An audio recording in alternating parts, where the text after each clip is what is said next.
Bonjour! Je vous souhaite la bienvenue pour une nouvelle vidéo de collection de jeux vidéo. Grâce au solde d'été 2019, j'ai pu atteindre 100 jeux Xbox One dans ma collection. Et par conséquent, une nouvelle vidéo de présentation. J'ai pu trier mes jeux par jeux joués et jeux pas encore testés. Et j'ai pu jouer à peu près à 60% de ma collection Xbox One. Mais les autres ne vont pas être tardés à être installés dans ma console, puisqu'actuellement je suis à fond, je me suis remis à fond sur la chasse au succès. Je suis actuellement à plus de 232 000 points. Si vous désirez voir la totalité des succès débloqués via mon compte, vous avez un lien direct dans la description de cette vidéo qui vous mènera à mon compte True Achievement. Nous allons débuter logiquement par les jeux que j'ai pu tester et à la fin je vous montrerai les jeux que je n'ai pas encore testés et vous me direz en même temps quel jeu vous me conseillez de faire en premier. C'est parti avec la série Resident Evil, une de mes séries de jeux préférées, et c'est logique que je possède plein de jeux issus de cette série dans ma collection Xbox One, et j'en possède 4 en tout, dont le remake de Resident Evil 2, le meilleur survival horror de cette console, à jouer absolument. Je vais d'ailleurs me remettre dedans pour débloquer le reste des succès. Le Resident Evil 4 qui de base était sorti sur la GameCube, est également ressorti en version boîte pour la Xbox One. Un excellent jeu d'action, pas survival horror par rapport aux anciens et au remake qui reprend le principe de l'ancien, mais si vous désirez du vrai Resident Evil à l'ancienne, vous avez également la compilation du 1 Rebirth, donc le premier refait sur la GameCube, et également du 0 qui lui aussi était sorti de base sur la GameCube. Deux excellents jeux à faire absolument. Et vous avez également le 7, qui est cette fois-ci un FPS qui possède une très bonne histoire, une très bonne ambiance, malgré le fait que les ennemis, ils sont pas si inoubliables, on les oublie très vite, mais les boss sont tout de même assez sympatoches à faire. Nous allons maintenant passer à un jeu qui m'a pas tant plu que ça, je l'ai à peine testé et je l'ai lâché en cours de route, c'est le Sunset Overdrive, un jeu vraiment barré, mais je sais pas, ça m'a fait un petit peu rappeler Jet Set Radio, je n'ai pas pu avoir beaucoup de plaisir avec celui-là. Par contre, un autre jeu barré post-apocalyptique, le Rage 2, je l'ai terminé avec plaisir. Je dirais pas avec grand plaisir parce que je n'ai pas autant apprécié que le premier, et on va oublier le mode histoire qui est un petit peu nul.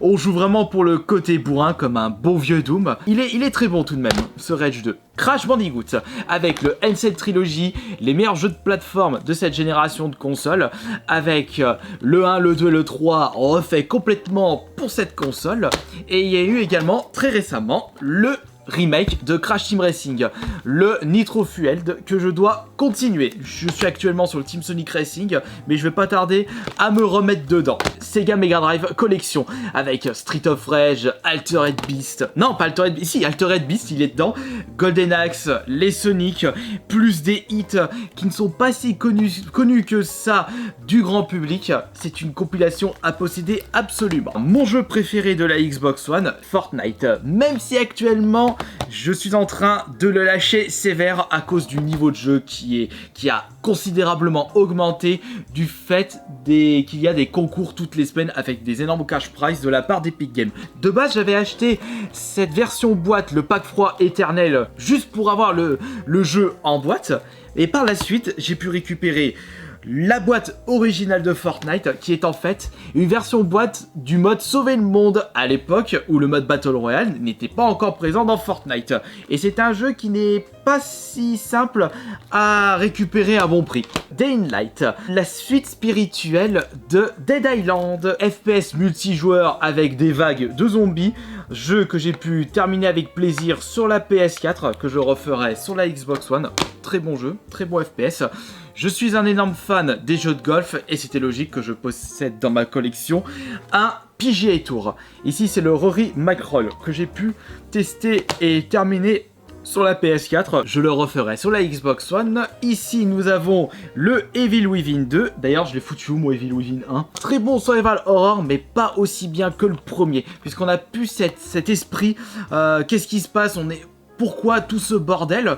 On est au courant de ce bordel à la fin du 1, et dans le 2 on a plus cette... on ne se pose plus ces questions en se demandant pourquoi il y a tout ça. Il n'y a plus cet effet de surprise au niveau de l'histoire. Un jeu de gestion qui ne m'a pas vraiment plu, le Haven Colony. En jeu de gestion, j'ai préféré un autre. Ah, le voilà.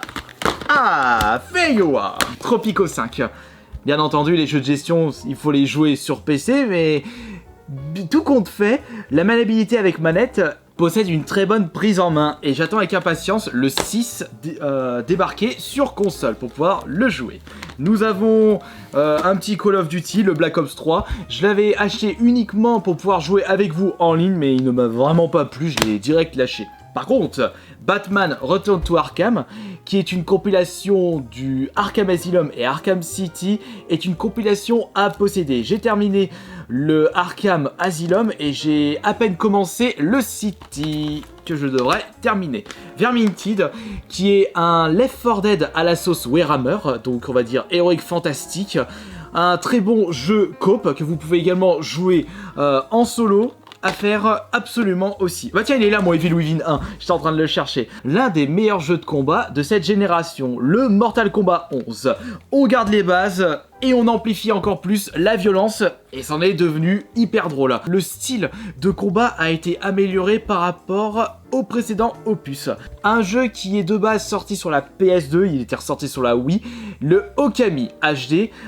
C'est un jeu de plateforme aventure avec une très grosse ambiance époque féodale japonaise, mais je n'ai pas pu terminer ce jeu, je l'ai lâché en cours de route. Peut-être que je continuerai l'aventure un peu plus tard. Ici, c'est Thief, qui est un FPS où votre but est... Bon, vous avez une histoire, c'est beaucoup d'infiltration, vous pouvez également voler des objets pour améliorer votre personnage. Ce petit principe-là est tout de même assez sympathique. Il a des bonnes idées, mais il a également pas mal de défauts.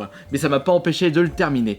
Le Deus Ex, gros jeu futuriste. On va dire un petit peu, en attendant le cyberpunk, vous pouvez très bien jouer à celui-ci, mais évitez de faire le contraire. Une grosse déception, le Dead Rising 4.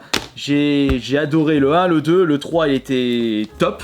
Moins bien que les deux précédents, alors que le 4, mais qu'est-ce que c'est que cette bouse? Oh, et qu'est-ce qui est arrivé à Frank West? Ici, c'est The Surge, qui est un Dark Souls-like science-fiction. Futuriste également.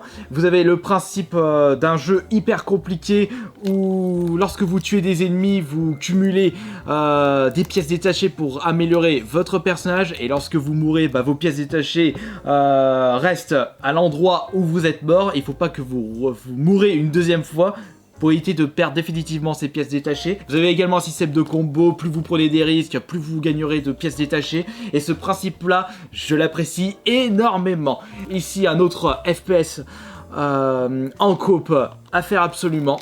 Le Payday 2, là ce ne sont pas des attaques de zombies mais des braquages de banque. Mon deuxième jeu Xbox One préféré, mon jeu de combat préféré, le Killer Instinct, qui de base était un jeu gratuit avec le système de paye tes passes pour avoir accès aux personnages disponibles, et je trouve que le système de combo est hyper fouillé, mais extrêmement compliqué à prendre en main. TPS aventure, le Quantum Break, qui est un bon jeu d'aventure, une bonne exclusivité de la Xbox One, et qui a été fait par Remedy, qui ont pu faire auparavant Alan Wake.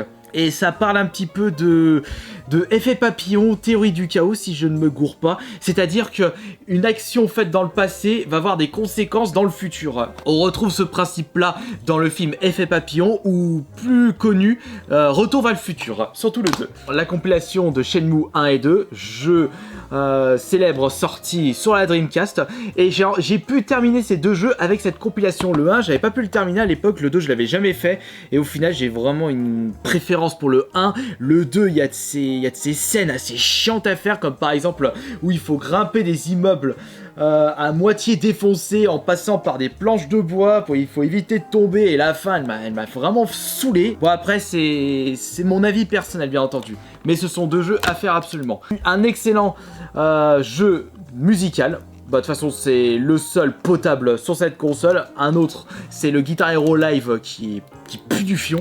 Celui-ci, il est très très bien. Allez, on va parler un petit peu de jeux Made in France et Made in Lyon, avec Prey de chez Arkane Studio, qui est un excellent jeu futuriste où vous vous trouvez dans un vaisseau spatial infecté d'une créature extraterrestre, et le fait de dénicher, de farfouiller les moindres recoins de ce vaisseau spatial afin de recycler ces matériaux récupérés pour fabriquer des balles et des améliorations de compétences est un véritable atout pour ce Prey. Nous avons un autre jeu post-apocalyptique, le Fallout 4, j'ai pas besoin de vous le présenter davantage. Vous désirez jouer au meilleur jeu de chez Rare, vous cherchez une superbe compilation de jeux rétro à jouer sur votre Xbox One comme le Sega Mega Drive Collection, je ne peux que vous conseiller le Rare Replay, avec tous les jeux qui ont fait le succès de Rare. Vous avez de quoi faire avec cette compilation.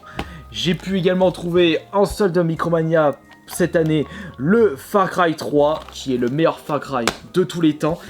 Enfin, à Assassin's Creed qui m'a fait apprécier cette série, parce que je n'avais pu faire que le premier que je n'avais même pas terminé, j'avais à peine joué 1 heure, et j'ai enfin terminé mon premier Assassin's Creed. Pourquoi? Parce que ce Origin se passe dans l'Égypte antique. Ah là là, un triple A ultra célèbre que j'ai arrêté en cours de route. Red Dead Redemption 2, je sais pas, je suis passé à autre chose. Mirror Edge Catalyst, qui est un bon jeu, on va dire c'est un peu une dystopie. Mais je l'ai moins apprécié que le premier parce que je n'ai pas retrouvé cet effet de vertige. Mais il est quand même sympathique à faire. Le Team Sonic Racing, je l'attendais avec impatience celui-là et j'essaye de le saigner au maximum pour débloquer les 1000G. Je dois être à 800 actuellement.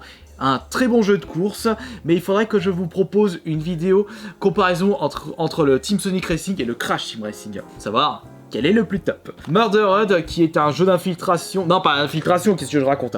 Un jeu d'enquête qui n'est pas aussi bien que Sherlock Holmes.